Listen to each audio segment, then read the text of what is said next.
ಸರ್ಕಾರಕ್ಕೆ ಏನೇ ಬರಲಿ ಏನೇ ಬರಲಿ.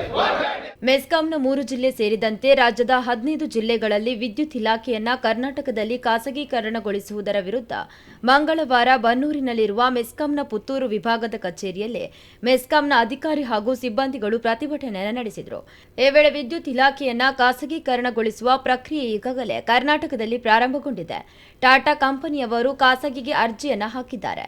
ಖಾಸಗಿಯವರಿಗೆ ನೀಡಬೇಕಾದರೆ ಕರ್ನಾಟಕ ವಿದ್ಯುತ್ ಶಕ್ತಿ ನಿಯಂತ್ರಣ ಆಯೋಗ ಸಾರ್ವಜನಿಕರ ಅಭಿಪ್ರಾಯ ಹಾಗೂ ಆಕ್ಷೇಪಗಳನ್ನು ಪಡೆಯಬೇಕು. ಆಕ್ಷೇಪಗಳನ್ನು ಸಲ್ಲಿಸಲು ಜೂನ್ 23ರ ತನಕ ಅವಕಾಶವಿದ್ದು ಇದನ್ನು ಸದುಪಯೋಗಪಡಿಸಿಕೊಳ್ಳಬೇಕು. ಖಾಸಗೀಕರಣಗೊಂಡರೆ ಕೃಷಿ, ಕೈಗಾರಿಕೆ, ಗುತ್ತಿಗೆದಾರರು ಸಹಿತ ಎಲ್ಲಾ ವರ್ಗದವರಿಗೂ ಪರಿಣಾಮ ಬೀಳಲಿದೆ. ಹೀಗಾಗಿ ಪ್ರತಿಯೊಬ್ಬ ನಾಗರಿಕರು ಆಕ್ಷೇಪಗಳನ್ನು ಸಲ್ಲಿಸುವ ಮೂಲಕ ಖಾಸಗೀಕರಣದಿಂದ ಸಂಭವಿಸಬಹುದಾದ ಹೊಡೆತ ಮತ್ತು ಸಮಸ್ಯೆಗಳನ್ನು ತಡೆಯುವಂತೆ ಪ್ರತಿಭಟನೆಯಲ್ಲಿ ಆಗ್ರಹ ವ್ಯಕ್ತವಾಗಿದೆ. ಮೆಸ್ಕಾಂ ಪುತ್ತೂರು ವಿಭಾಗದ ಕಾರ್ಯನಿರ್ವಾಹಕ ಇಂಜಿನಿಯರ್ ಡಿಪ್ಲೊಮೊ ಇಂಜಿನಿಯರ್ಸ್ ಅಸೋಸಿಯೇಷನ್ ರಾಜ್ಯಾಧ್ಯಕ್ಷರಾಗಿರುವ ರಾಮಚಂದ್ರ ಎ ಮಾತನಾಡಿ, ವಿದ್ಯುತ್ ಇಲಾಖೆಯನ್ನ ಖಾಸಗೀಕರಣಗೊಳಿಸುವ ಪ್ರಕ್ರಿಯೆ ಈಗಾಗಲೇ ಪ್ರಾರಂಭಗೊಂಡಿದೆ. ವಿದ್ಯುತ್ ಖಾಸಗೀಕರಣಗೊಂಡರೆ ಬಿಎಸ್ಎನ್ಎಲ್ನ ಪರಿಸ್ಥಿತಿಯು ಎದುರಿಸಬೇಕಾಗಬಹುದು. ಅಧಿಕ ಜನಸಂಖ್ಯೆ, ಆದಾಯ ಬರುವ ಪ್ರಮುಖ ನಗರಗಳನ್ನು ಏರ್ಟೆಲ್, ಜಿಯೋದಂತಹ ಖಾಸಗಿ ಕಂಪನಿಗಳು ಪಡೆದುಕೊಂಡಿದೆ. ಆದಾಯ ಇಲ್ಲದೆ ಇರುವ ಗ್ರಾಮೀಣ ಪ್ರದೇಶಗಳು ಸರ್ಕಾರಿ ಸಂಸ್ಥೆಗಳ ಕೈಯಲ್ಲಿದ್ದು ಅಲ್ಲಿ ಸಮಸ್ಯೆ ನಿಭಾಯಿಸಲು ಅಸಾಧ್ಯವಾಗಿದೆ. ಮುಂದೆ ಮೆಸ್ಕಾಂನ ಸ್ಥಿತಿಯು ಇದೇ ರೀತಿಯಾಗುವ ಸಾಧ್ಯತೆ ಇದೆ ಎಂದರು. ಪ್ರೈವೇಟೈಸೇಷನ್ ಅನ್ನು ಹೇಳೋದು ದೇಶದಲ್ಲಿ ಗೊತ್ತಿದೆ ನಿಮಗೆ, ಎಲ್ಲೆಲ್ಲೆಲ್ಲ ಪ್ರೈವೇಟೈಸ್ ಆಗಿದೆ. ದೆಹಲಿಯಲ್ಲಿ ಆಗಿರ್ಬೋದು, ಒರಿಸ್ಸಾದಲ್ಲಿ ಆಗಿರ್ಬೋದು, ನಮ್ಮ ಇದರಲ್ಲಿ ಮಹಾರಾಷ್ಟ್ರದಲ್ಲಾಗಿರ್ಬೋದು, ಸಾಕಷ್ಟು ಕಡೆ ಆಗಿದೆ. ಅದರ ಪರಿಣಾಮಗಳು ಏನಾಗಿದೆ ಅಂತ ಹೇಳುವಂಥದ್ದು ಈಗ ಗೊತ್ತಿದೆ. ಪ್ರಸ್ತುತ ನಮ್ಮ ಕರ್ನಾಟಕದಲ್ಲಿ BSNL ಸಂಸ್ಥೆ ಯಾವ ರೀತಿ ಇತ್ತು ಮೊದಲು, ಈಗ BSNL ಸಂಸ್ಥೆ ಏನಾಗಿದೆ, ಸಾರ್ವಜನಿಕರಿಗೆ ಈಗಲೂ ಕೂಡ ಗ್ರಾಮಾಂತರ ಪ್ರದೇಶಗಳಲ್ಲಿ ಒಂದು ನೆಟ್ವರ್ಕ್ ಇರುವಂಥ ಸಂಸ್ಥೆ ಅಂತ ಹೇಳಿದ್ರೆ ಪ್ರೈವೇಟ್ದು ಏನು BSNL.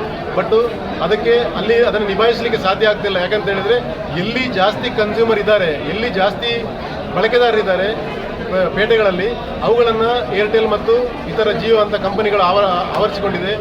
ಎಲ್ಲಿ ರೆವಿನ್ಯೂ ಬರ್ತದೆ ಅದನ್ನು ಪ್ರೈವೇಟ್ ಕಂಪನಿಗಳು ಆವರಿಸಿಕೊಂಡಿದೆ. ಎಲ್ಲಿ ರೆವಿನ್ಯೂ ಬರುವುದಿಲ್ಲ ಅಲ್ಲಿ ಸರ್ಕಾರಿ ಕಂಪನಿಗಳನ್ನು ಬಿಟ್ಟುಬಿಟ್ಟಿದೆ. ಆದ್ದರಿಂದ ಸರ್ಕಾರಿ ಕಂಪನಿಗಳಿಗೆ ನಿಭಾಯಿಸಲಿಕ್ಕೆ ಸಾಧ್ಯ ಆಗ್ತಿಲ್ಲ.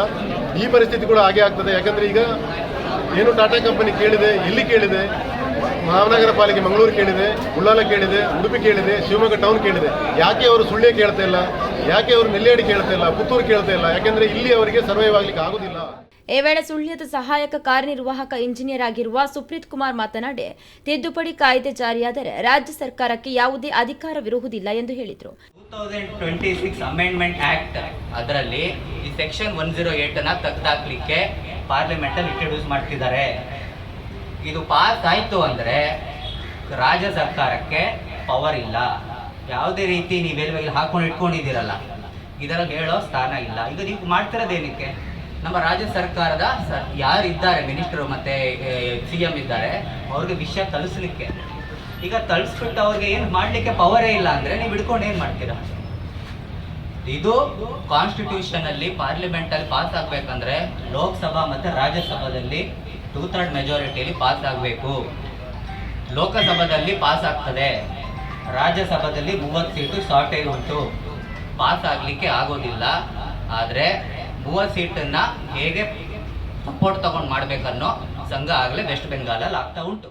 ಈ ವೇಳೆ ಪ್ರತಿಭಟನೆಯಲ್ಲಿ ಸಂಘದ ಕೇಂದ್ರ ಸಮಿತಿ ಸದಸ್ಯ ಕರಿಬಸಪ್ಪ, ನೌಕರರ ಸಂಘದ ಸಂಘಟನಾ ಕಾರ್ಯದರ್ಶಿ ಷಣ್ಮುಗಪ್ಪ, ಅನುಮತಿ ಪಡೆದ ವಿದ್ಯುತ್ ಗುತ್ತಿಗೆದಾರರ ಸಂಘದ ಅಧ್ಯಕ್ಷರಾದ ಕೃಷ್ಣ ಪ್ರಶಾಂತ್, ಇಂಜಿನಿಯರ್ ಸಂಘದ ಕೇಂದ್ರ ಸಮಿತಿ ಸಂಘಟನಾ ಕಾರ್ಯದರ್ಶಿ ಪ್ರಶಾಂತ್ ಪೈ ಸೇರಿದಂತೆ ಅಧಿಕಾರಿಗಳು ಹಾಗೂ ಸಿಬ್ಬಂದಿಗಳು ಉಪಸ್ಥಿತರಿದ್ದರು.